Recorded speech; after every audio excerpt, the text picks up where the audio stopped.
अजब के धइले बपियावा के हमारा बेमारी रे सखी। अजब के धइले बपियावा के हमारा बेमारी रे सखी।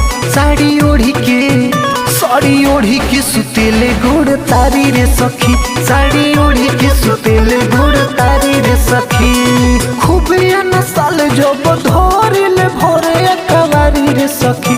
साड़ी ओढ़ी के सुतेले गोड़ तारी रे सखी। साड़ी ओढ़ी के सुतेले गोड़ तारी रे सखी।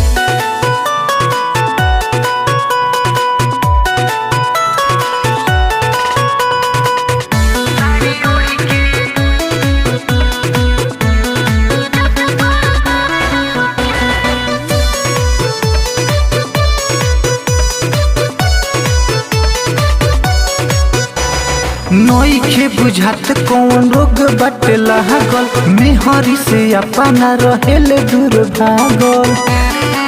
अरे सखी नइखे बुझात कौन रोग बाटे लागल। मेहरी से अपना रहेले दूर भागल। चढ़ली जवनिया के कोई से के अपना संहारी रे सखी। साड़ी ओढ़ी के सुतेले गोड़ तारी रे सखी। साड़ी ओढ़ी के सुतेले गोड़ तारी रे सखी।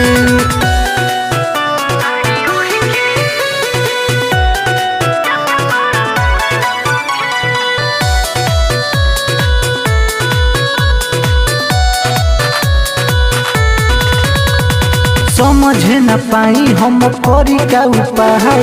कैसे मिथिलेश के दिल से लगाई। ये सखी सुना समझे न पाई हम करी का उपाय। मोनू सूरज के कैसे दिल से लगाई।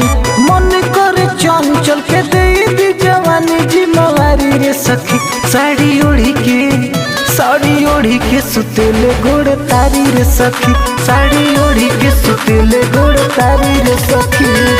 अजब के धइले बपियावा के हमारा बेमारी रे सखी। साड़ी ओढ़ी के सुतेले गोड़ तारी रे सखी। साड़ी ओढ़ी के सुतेले गोड़ तारी रे सखी। खूबे नसाल जब धरिले भोरे कवारी रे सखी। साड़ी ओढ़ी के सुतेले गोड़ तारी रे सखी। साड़ी ओढ़ी के सुतेले गोड़ तारी रे सखी। हे सखी जनलू।